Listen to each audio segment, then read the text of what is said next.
ਇਹ ਜਿਹੜਾ ਨੁਸਖਾ ਹੈ ਨਾ ਸੈਫ ਮਲੂਕ ਦਾ ਪਹਿਲਾ ਨੁਸਖਾ 1286 ਹਿਜਰੀ ਨੂੰ ਛਪਿਆ ਸੀ, ਜੋ ਇੰਗਲੈਂਡ 'ਚੋਂ ਮੈਂ ਲੈ ਕੇ ਨਾ ਬ੍ਰਿਟਿਸ਼ ਲਾਇਬ੍ਰੇਰੀ 'ਚੋਂ ਲਿਆ ਕੇ ਇੱਥੇ ਸ਼ਾਇਆ ਕੀਤਾ ਸੀ 2017 ਵਿੱਚ, ਮਾਰਚ ਵਿੱਚ। ਅੱਛਾ, ਇਹਦੇ ਵਿੱਚ ਜਦੋਂ ਮੈਂ ਬੁਲਾਉਂਦਾ ਨਾ ਜਿਹੜੇ ਪੁਰਾਣੇ ਨੁਸਖੇ ਲਿਖੇ ਨੇ ਹੁਣ ਤੱਕ ਸੈਫ ਮਲੂਕ 'ਤੇ, ਅਤੇ ਕੁਝ ਲਫ਼ਜ਼ਾਂ ਦਾ ਫ਼ਰਕ ਆ ਜਾਂਦਾ ਹੈ।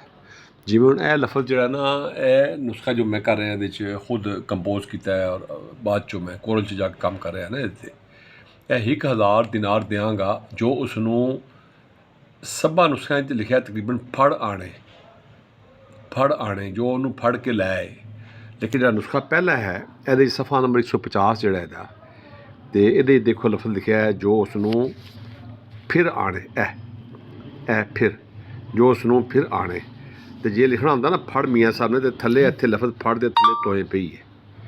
ਇਹ ਦੇਖਦੇ ਹੋ, ਇਹ ਫੜ ਹੈਗਾ ਕਿ ਖਬਰ ਨਹੀਂ ਜੇ ਕਤਲ ਕਰਨਗੇ ਜਾਂ ਫੜ ਕੈਦ ਕਰੇ ਸਨ। ਸੋ ਇਹਦੇ 'ਚ ਫੜ ਹੈ ਨਾ, ਅਤੇ ਇਹ ਫੜ ਹੈ, ਅਤੇ ਉਹ ਜਿਹੜਾ ਉਤਲਾ ਹੈਗਾ ਨਾ ਉਹ ਬੇਸਿਕਲੀ ਫਿਰ ਹੈਗਾ। ਲੇਕਿਨ ਇਹਤਿਆਤਨ ਮੈਂ ਉੱਤੇ ਦੇ ਫੜ ਲਿਖ ਛੱਡਿਆ, ਉਹ ਫੜ ਹੈ ਨਹੀਂ ਸਹੀ, ਲਫ਼ਜ਼ ਫਿਰ ਹੀ ਹੈਗਾ ਕਿ ਬਹੁਤ ਅਜ਼ੀਜ਼ ਸਾਨੂੰ ਲਗਸੀ ਸੱਜਣ ਦਿਲ ਦੇ ਭਾਣੇ। ਅਤੇ ਇਹ ਸ਼ੇਰ ਹੈ। ਥੱਲੇ ਜਿਹੜਾ ਕਿਹਾ ਗਿਆ ਖਬਰ ਨਹੀਂ ਜੇ ਕਤਲ ਕਰਨਗੇ ਜਾਂ ਫਿਰ ਫੜ ਕੈਦ ਕਰੇ ਸਨ ਜਾਂ ਕੋਈ ਸਖਤ ਤਨਬੀਹਾਂ ਦੇ ਕੇ ਗੁੱਸੇ ਨਾਲ ਮਰੇ ਸਨ।